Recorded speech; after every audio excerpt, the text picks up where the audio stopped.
À Thanksgiving, j'ai trouvé une chaise étiquetée « Bonne de famille ». Ma belle-mère a dit « Ne t'inquiète pas, tu serviras quand même ». La famille a ri tandis que je restais figé de choc. Mais ensuite, mon fils est entré avec un homme en costume. Il a dit « Nous sommes ici pour délivrer une notification légale ». Avant de commencer l'histoire, n'oubliez pas d'aimer et de vous abonner à la chaîne pour voir plus d'histoires comme celle-ci. Ils avaient étiqueté ma chaise « La bonne de la famille » et ont ri quand je l'ai vue. C'est à ce moment-là que j'ai réalisé que je ne faisais pas partie de cette famille, pas vraiment. J'étais laide, la blague, celle qui préparait le repas mais qui n'avait jamais vraiment sa place à table. Et alors que ma belle-mère souriait comme si elle ne venait pas de m'humilier devant tout le monde, j'ai su que quelque chose devait changer. Je ne le savais pas encore, mais la justice était déjà en route, vêtue d'un costume et tenant une mise en demeure. Laissez-moi vous ramener au moment où tout s'est passé. La maison bourdonnait de cette fausse joie des fêtes, avec un léger air de jazz en fond sonore et une odeur de dinde et de noix de muscade flottant dans l'air. Mais sous tout cela, je sentais cette oppression familière dans ma poitrine, cette pression qui accompagnait toujours la présence de Cynthia, ma belle-mère. Je suis entré en tenant 2 tartes au pacane fraîchement préparées, encore chaudes à travers le papier d'aluminium. Mes mains commençaient à trembler, mais je me suis dit que c'était juste le froid extérieur, ou peut-être la nervosité. Je n'arrivais jamais les mains vides, jamais. J'avais cuisiné la moitié des plats sur cette table, mais rien de tout cela n'avait d'importance. Mes yeux se sont fixés sur la chaise au bout de la longue table parfaitement décorée. C'était ma place habituelle, près de la cuisine, d'où je pouvais facilement me lever quand quelqu'un avait besoin de quelque chose. Mais cette fois, elle avait été décorée. Un ruban de satin était noué au dossier, collé sur le devant de l'assise, il y avait une pancarte manuscrite. Au marqueur noir épais, en grandes lettres capitales, la bonne de la famille. Je me suis figé une seconde, mon cerveau essayant de comprendre. Peut-être que ce n'était pas pour moi. Peut-être que c'était une sorte de blague, une étrange farce de Thanksgiving. Mais la voix de Cynthia a percé le silence de la pièce. « Oh, Rachel !» a-t-elle lancé, une fausse surprise enrobant chaque mot. « Regarde, on t'a gardé ta place. Ne t'inquiète pas, tu serviras toujours, comme d'habitude. » Elle a ri, rejetant la tête en arrière comme si elle venait de dire la chose la plus drôle du monde. Et les autres ont suivi. Sa sœur, Barbara, a fait un roulement des yeux dramatique en gloussant. Marlène, l'autre sœur, a souri poliment sans rien dire. Même Marc, mon mari, a levé les yeux de son téléphone et a eu un petit sourire en coin avant de détourner rapidement le regard. Je suis resté là, les tartes tremblant dans mes mains, mon visage en feu. Pas de colère, du moins pas au début. C'était de la honte, de l'embarras, cette humiliation profonde et silencieuse qui vous glace le sang et vous laisse sans voix. J'ai forcé un sourire, ou peut-être était-ce un tic, je ne sais même plus. Tout mon corps semblait paralysé. Mon cœur battait si fort que j'entendais à peine autre chose. À l'intérieur, je hurlais. Pourquoi ferait-il ça? Pourquoi le laisserait-il faire? J'ai de nouveau regardé Marc. Il évitait mon regard. Il faisait semblant de faire défiler son téléphone, semblant ne pas voir, semblant ne pas laisser sa mère m'humilier une fois de plus. J'ai ravalé la boule que j'avais dans la gorge et j'ai lentement marché vers la table. Mes jambes semblaient faibles. La chaleur des tartes dans mes bras avait commencé à me brûler, mais je l'ai accueillie. Elle me rappelait que j'étais encore debout. Je les ai posées soigneusement sur le buffet et je me suis retourné vers la table. C'est là que je l'ai senti. Une vibration dans ma poche. 3 courtes vibrations. Un texto. J'ai sorti lentement mon téléphone, le cœur battant toujours la chamade. Mes yeux ont parcouru l'écran. C'était de Noah, mon fils de 24 ans, mon ancre. Il m'avait promis de passer plus tard dans l'après-midi, mais ce message ne contenait que 3 mots, « On arrive ». Mon souffle s'est coupé. Je ne savais pas ce qu'il voulait dire, mais à ce moment-là, j'ai su que quelque chose était sur le point de changer. Plus tôt dans la journée, je m'étais dit que je pouvais le supporter. Juste un Thanksgiving de plus. Je me disais ça chaque année, comme un mantra, une tactique de survie. Je m'étais réveillé à 5h30 ce matin-là, comme toujours les jours de fête, sortant du lit sans bruit pour ne pas réveiller Marc. Non pas qu'il aurait remarqué si j'étais resté ou parti. Il s'était déjà déconnecté mentalement depuis des jours, probablement enfoui dans ses emails de travail ou ses statistiques de football fantastique. La cuisine était froide. J'ai resserré mon peignoir et commencé à préparer la farce, la recette de ma grand-mère, celle que j'avais apprise par cœur après son décès. L'odeur des oignons et de la sauge sautée remplissait l'air.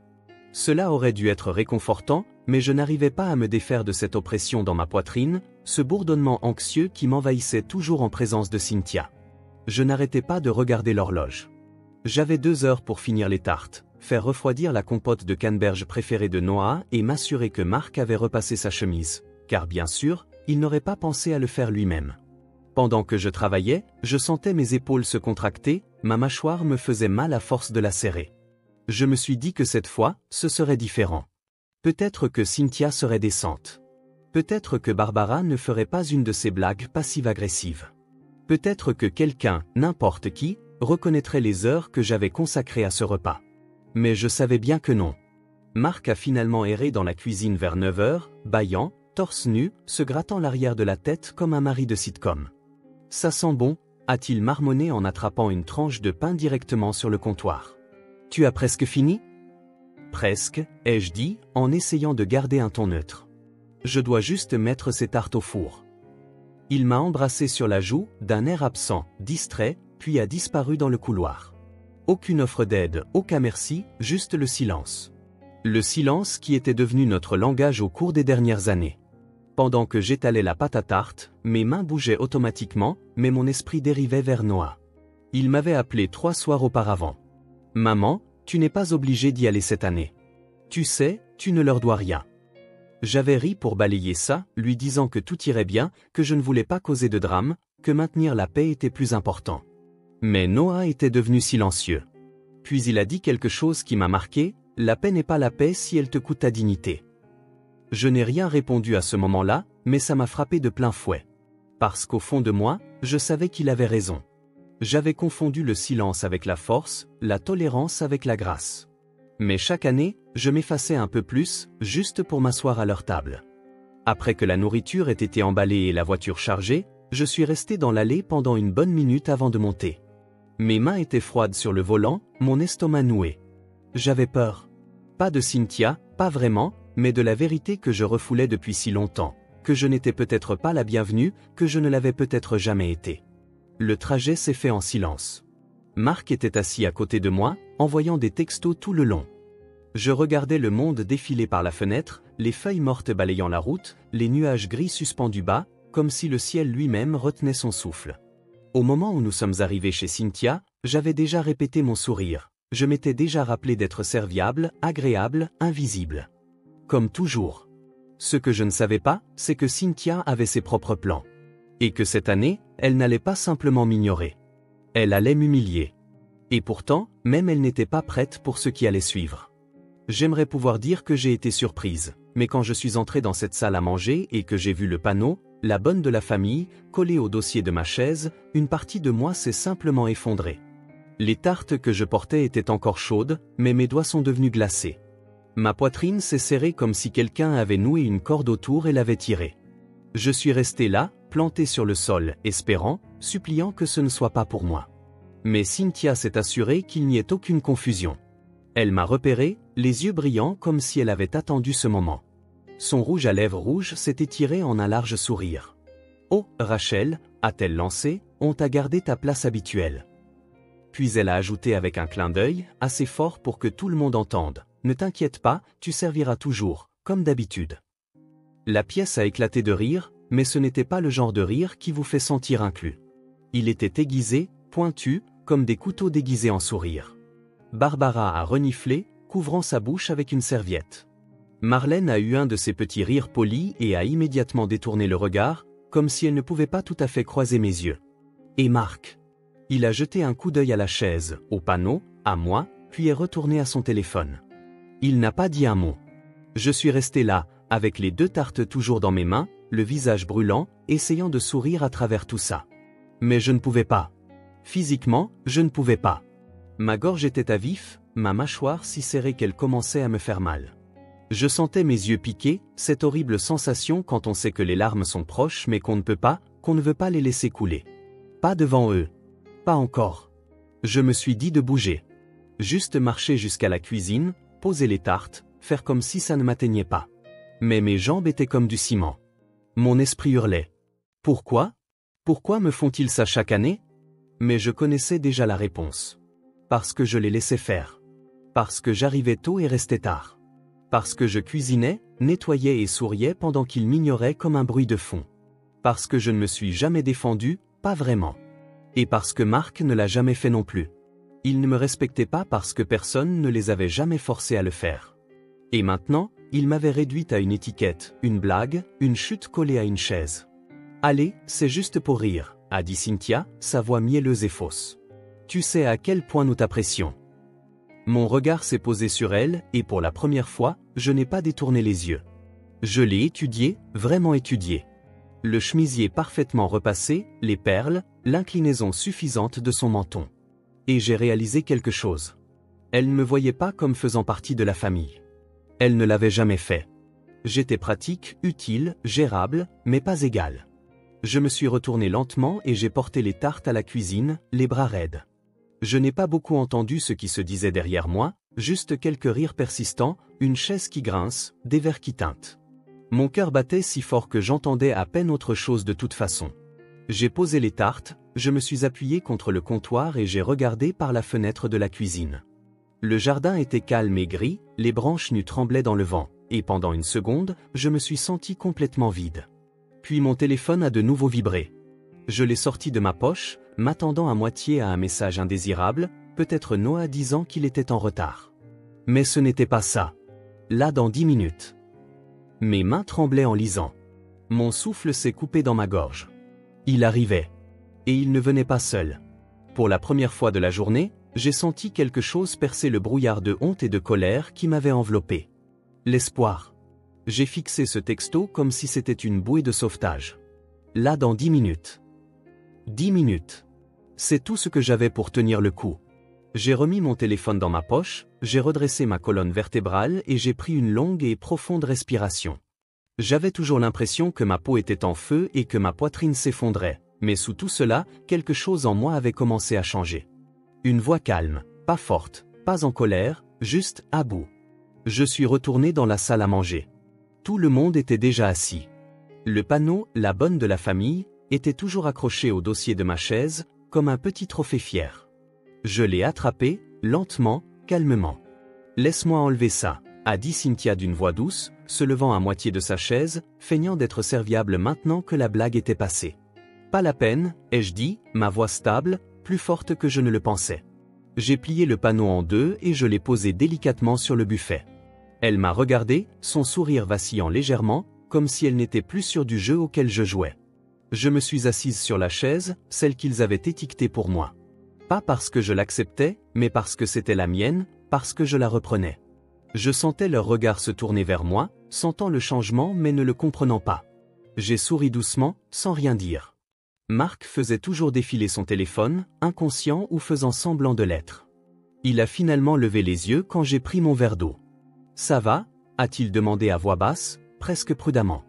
J'ai croisé son regard. « Je vais bien. » Il a hoché la tête, clairement soulagé que je ne sois pas sur le point de faire une scène. Il n'a jamais bien géré l'inconfort, la confrontation, ou moi ayant une voix. Mais je n'étais pas là pour faire une scène. J'étais là pour finir ce que j'avais commencé. Quelques soirs avant Thanksgiving, j'avais finalement tout raconté à Noah. Nous étions au téléphone, prenant des nouvelles, et quelque chose en moi a juste craqué. Je lui ai parlé des années de commentaires désobligeants, des compliments à double tranchant, du travail invisible qui n'était jamais remarqué mais toujours attendu. Je lui ai parlé de l'année dernière, quand Cynthia m'avait dit qu'il n'y avait pas assez de place à table et m'avait fait manger au comptoir pendant que tout le monde portait un toast à la tarte à la citrouille. Il y a eu une longue pause, puis Noah a dit « Tu sais que ce n'est pas normal, n'est-ce pas ?» Je m'y suis habitué, lui ai-je répondu. « Maman, ça ne veut pas dire que tu devrais le supporter. » Sa voix était devenue calme, mesurée, mais je connaissais ce ton. C'était son ton, quelque chose est sur le point de se passer. Il m'a dit qu'il était stagiaire dans un cabinet d'avocats, petit mais passionné par l'aide aux femmes qui luttent contre la violence psychologique domestique à long terme. Il a dit que son mentor, David, avait travaillé sur des cas où des femmes comme moi, des femmes qui n'étaient pas battues ou meurtries mais effacées, avaient finalement dit « ça suffit ». Je me souviens d'avoir ri au début. Qu'est-ce que je ferais ? Les poursuivre pour avoir été méchants ? Il n'a pas ri. Non. Mais on peut leur signifier un avis. Une limite. Un avertissement. Ce mot est resté avec moi, limite. Parce que c'est ce qui me manquait depuis toutes ces années. Pas l'amour, pas l'effort, pas même le respect. Des limites. Alors on a parlé, et on a planifié. David m'a aidé à rédiger quelque chose. Ce n'était pas un procès. C'était une mise en demeure formelle, une injonction de cesser, un avis juridique établissant des limites, des attentes concernant mon temps, mon travail émotionnel et mes contributions non rémunérées. Une façon de reprendre légalement et émotionnellement ma valeur. Et maintenant, ils étaient presque là. Le tintement des couverts, les rires forcés, le vin qui coulait, tout est devenu un bruit de fond. Je suis juste restée assise là, sur la chaise avec laquelle il s'était moqué de moi, et j'ai attendu. Pas avec peur, mais avec autre chose. Du pouvoir. Le coup frappé à la porte fut discret, mais il résonna comme le tonnerre. Pendant une seconde, personne ne bougea. Cynthia s'arrêta au milieu d'une phrase, tenant une saucière comme si elle était soudainement trop lourde. Le rire de Barbara s'éteignit, incertain. Marc regarda vers le couloir, les sourcils froncés. Je ne bougeais pas. Mon cœur battait dans ma poitrine, mais le reste de mon corps était calme, concentré. Le deuxième coup fut plus net cette fois. Je vais ouvrir, dis-je en me levant. Marc cligna des yeux. Tu n'es pas obligé. Mais je marchais déjà. Chaque pas dans ce couloir était comme une mue. Des années à ravaler mes mots, des années à être laide, la gardienne de la paix, la bonne. Plus maintenant. J'ai ouvert la porte, et ils étaient là. Noah, grand et droit, impeccable dans une veste sombre que je ne reconnaissais pas. Sa mâchoire était crispée, mais ses yeux s'adoucirent quand il me vit. Juste derrière lui se tenait David, en costume gris, tenant un dossier sous son bras et arborant le genre de confiance calme qui rend les gens instantanément nerveux. « Salut maman » dit Noah. Pile à l'heure, murmurai-je. Je me suis écarté pour les laisser entrer. Cynthia était déjà debout au bout du couloir, les mains sur les hanches, son sourire figé, comme si elle ne savait pas s'il fallait être polie ou furieuse. « Noah, quelle surprise » dit-elle d'une voix sirupeuse. « Tu n'as pas dit que tu amenais un invité. » Noah esquissa un sourire crispé. « Voici David. Il est ici au nom de ma mère. » La pièce devint silencieuse. David hocha poliment la tête. « Bonjour. Nous sommes ici pour délivrer une mise en demeure concernant l'abus de travail personnel, la détresse émotionnelle et l'attente continue de services non rémunérés. » Cynthia cligna des yeux. « Pardon ?» Marc se leva. « C'est quoi ce bordel ?» Je m'avançai. « Ce n'est pas un procès, » dis-je calmement, en regardant Cynthia dans les yeux. « C'est une limite formelle. Une injonction de cesser et de s'abstenir, qui définit mon rôle dans cette famille. Ce que je continuerai à faire et ce que je ne ferai plus. » Barbara ricana. « Tu plaisantes, j'espère ?» Non, dit David d'un ton lisse, ouvrant le dossier et tendant le document à Cynthia. Ceci détaille son travail au cours de la dernière décennie. Cuisine, nettoyage, organisation des fêtes, gestion de la logistique. Tout non rémunéré, tout non reconnu. Il est également stipulé qu'elle ne participera plus aux réunions de famille à moins d'être traitée avec une dignité élémentaire. Marlène prit enfin la parole, doucement. « Rachel, pourquoi n'as-tu rien dit ?» Je me suis tourné vers elle. Je l'ai fait. Simplement pas avec des avocats avant. Marc me regarda comme si j'avais des cornes. « Tu as engagé une action en justice à Thanksgiving ?» Non, dis-je doucement. C'est toi qui l'as fait. Au moment où tu es resté assis là à les regarder m'humilier une fois de plus. Le visage de Cynthia était devenu pâle, sa voix tremblait maintenant. C'était une blague. Non, dis-je. C'était une habitude. Pour la première fois depuis des années, la pièce était silencieuse. Pas un silence poli et faux. Un vrai silence, mal à l'aise, lourd.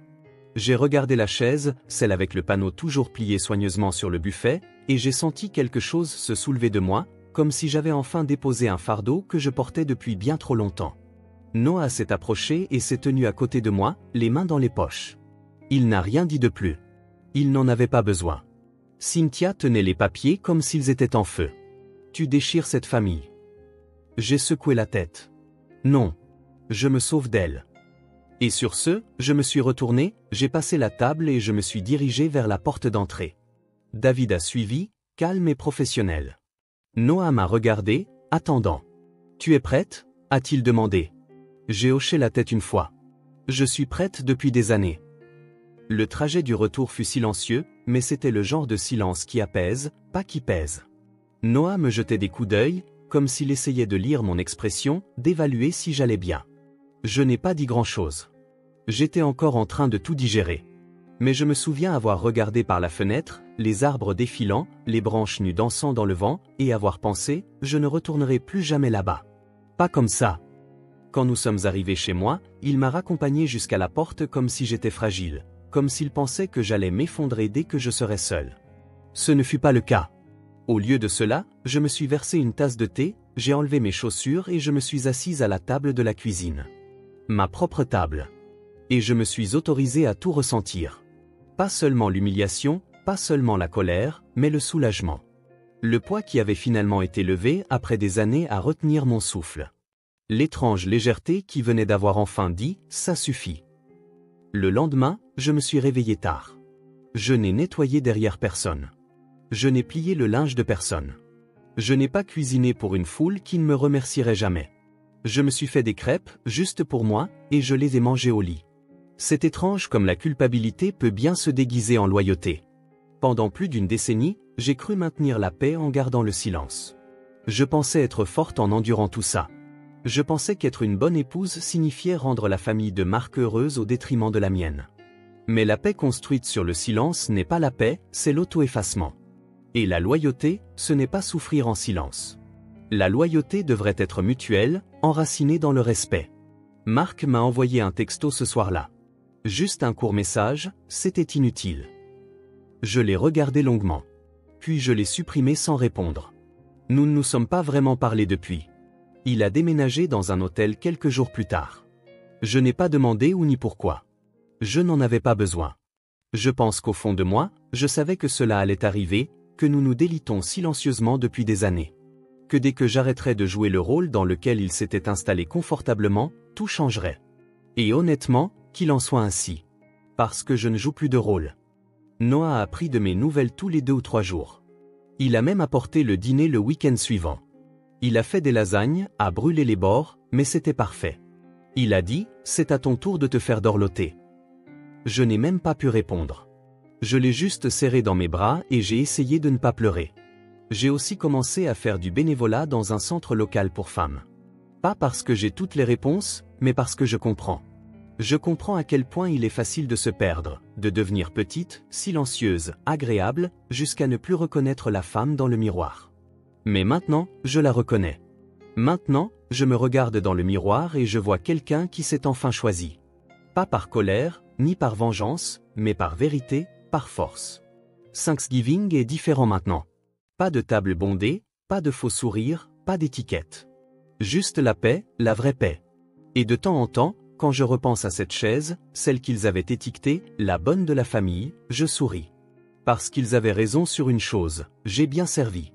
J'ai servi des repas, j'ai servi de l'amour, j'ai servi de la patience et de la force. Mais cette année, j'ai servi des limites. J'ai servi l'estime de soi. Et j'ai servi la justice, bien froide, avec un accompagnement de dignité. Merci d'avoir écouté mon histoire. Si elle a résonné en vous, si vous vous êtes déjà senti négligé, non apprécié ou effacé dans votre propre famille ou relation, sachez ceci, vous n'êtes pas seul. Et vous méritez mieux. Parfois, la chose la plus puissante que vous puissiez faire est de vous choisir enfin. Si vous avez trouvé cette histoire émouvante ou significative, veuillez prendre un moment pour aimer la vidéo, la partager avec quelqu'un qui a besoin de l'entendre et vous abonner à la chaîne pour plus d'histoires vraies sur la force, la guérison et la transformation. D'ici la prochaine fois, restez ancrés, restez courageux, et n'oubliez jamais votre valeur.